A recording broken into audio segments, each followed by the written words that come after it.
Hello, everyone, and welcome back. Today we are looking at the Kazellis class light freighter. This was a freighter manufactured and produced by the Kazellis Corporation. Now, this is a fan requested ship, so hopefully you get to see this one when it comes out. Characteristics wise, there's not a lot of write up here on Wikipedia, so we'll get through this first. The Kazalis was a sleek and elegant flying wing design that had a number of advanced systems built into the stock model. Foremost being an advanced drive system that gave it a sharp edge in speed over other freighters, like the YT 1300. The ship's speed, coupled with other above par systems like robust shields and a quad laser cannon, made the ship popular with smugglers who wanted the ship that needed very few modifications to be immediately useful. In keeping with the company's philosophy, most of the ship's systems were easily upgraded and replaced. Many of the ship's parts were fitted with universal joints and interfaces, allowing mechanics to use parts from a myriad of manufacturers. Possessing a comfortable interior, Kazalis came stock with many amenities at the expense of cargo space, including a machine shop, medical bay, armory, and acceleration couches. All right, history wise, we have developed by the Kazalis Corporation, a joint venture between human and Twi'lek manufacturers. The Kazalis was a short lived line that produced only several hundred ships before the corporation was forcibly driven out of business by the Empire. Due to this, the ship was relatively well known and thought highly of, but was considered very rare. Now, we'll get some of the same repeat history here. We are going to grab this actually out of the stock ship's book from West End Games, which does have a little bit of the same information. A couple things are going to sound a little different. If you do not have a picture, an interior picture of this, we do have one here on Wikipedia. So, I mean, you have that availability if you want to get a good uh, look at what the interior is supposed to be. It is here and it is kind of nice. Otherwise, if you're looking for um, the book that it's going to be in, look for the stock ships. It's got all this plus a couple other nice ships in there, and they have maps and everything to go along with it, which I always found very nice and useful. Really, to be able to say, hey, this is the layout of the ship and what we have here and there and everything else. I will make one extra note when we look at the neck of the ship. I think they shortened the neck for our schematics mainly because it fit better on the page. Because when we look at the actual picture here, and we'll try and get to the picture itself, um, I don't know. They have this picture, but this correlates with the picture in the book.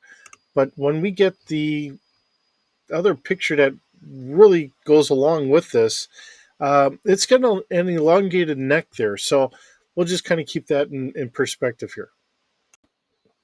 All right, so looking at the book itself, we have the Kazalis Corporation, a small manufacturing company in the remote Cathal sector, was founded as a joint venture between the human and Twi'lek manufacturers. It is or was dedicated to providing customers living in isolated areas with reliable and easily maintained craft. The Kasalis light freighter is a representative of Kasalis's lower end models. In keeping with the company's philosophy, most ships systems were easily upgraded and replaced. Many parts were fitted with universal joints and interfaces, allowing mechanics to use parts from other manufacturers to repair ship systems.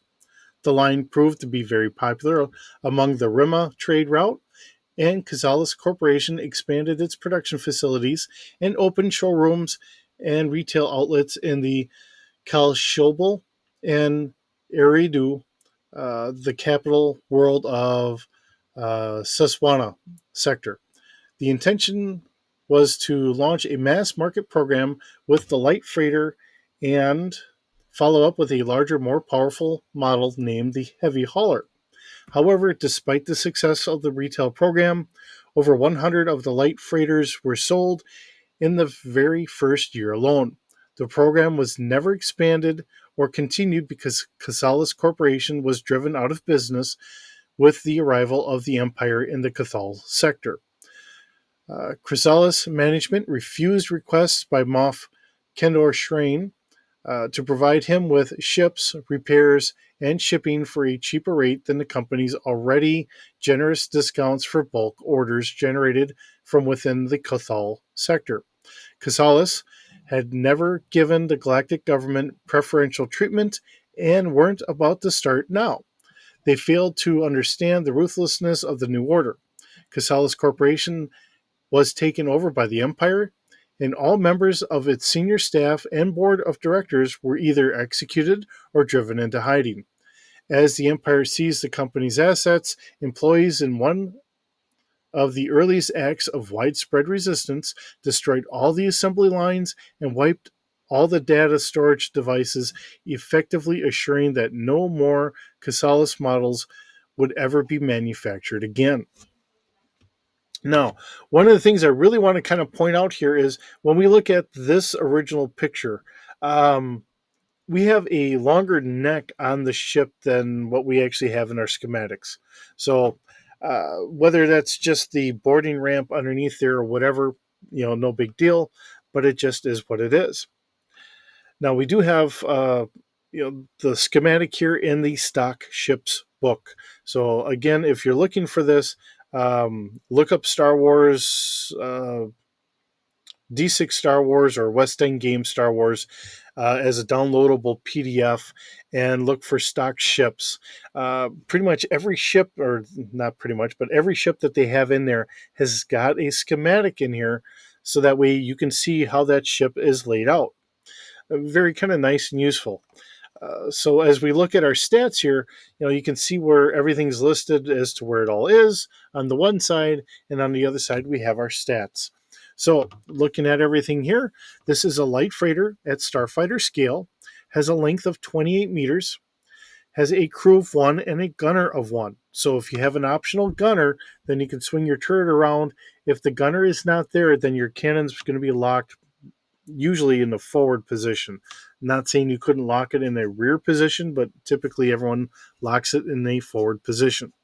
We do have enough room on board for 8 passengers. We do have enough cargo capacity for 100 metric tons, consumables for 2 months, and the cost is 23,000 credits used. We do have a hyperdrive of times 2 and a backup hyperdrive of times 12. Our nav computer is on board, a maneuverability of 2D, and a space speed of 5. Our atmospheric speed is 1,000 kilometers an hour. We do have a hull strength of 4D and a shields of 2D. Our sensor packet, we can passively scan out to 2 kilometers at a 1D bonus. We can do an active scan out to 5 kilometers with a 2D bonus, an active search out to 7 kilometers with a 2D plus 1 bonus, and a focus out to 400 meters at a 3D bonus. We do have our quad laser cannon. Of course, this is going to be on top, whether you have a gunner or not available to work it. We do have a fire control of 2D and a damage of 4D. Now, some of the things I really want to kind of mention is, ships like this are really good when you're running a small group or whatever, because you can have one person pilot it, and you could have your other characters flying their own ships. But if you ever have to stop and do a layover anywhere, you have bunk space for 8 people, so everyone can just come on board, camp out inside, get some good sleep time, and then get going on their way the next day. Not saying you couldn't modify it to maybe get some kind of docking space on here or something like that. Um, However you want to run it. And last but not least, when you watch Star Wars Rebels, it's taken place in the Cathal system. And here we are with the Cathal sector. So it brings everything back around and brings everything relevant again, which is one of the things that I think Filoni was trying to do when he was doing a lot of the stuff in Star Wars Rebels. He was trying to take all the stuff that was in the Legends, all the book series, the comic books, and all that stuff, trying to bring that stuff into the canon, uh, because I think it really deserves to. I think Disney's biggest kind of muck up is really the fact that they have all this stuff out here. All they had to have done is just kind of gotten over themselves, paid a little bit of royalty to the authors, and they could have gone on and knocked out a movie every 2 years. I think people would have been very happy with that. Maybe turn a comic book series into TV series or something. I think those would have been a lot better ideas than what they did, but I'm just one guy. So that being said, thank you so very much for joining me today. It's wonderful having you here. Hope you're doing well, and I will see you in the next video.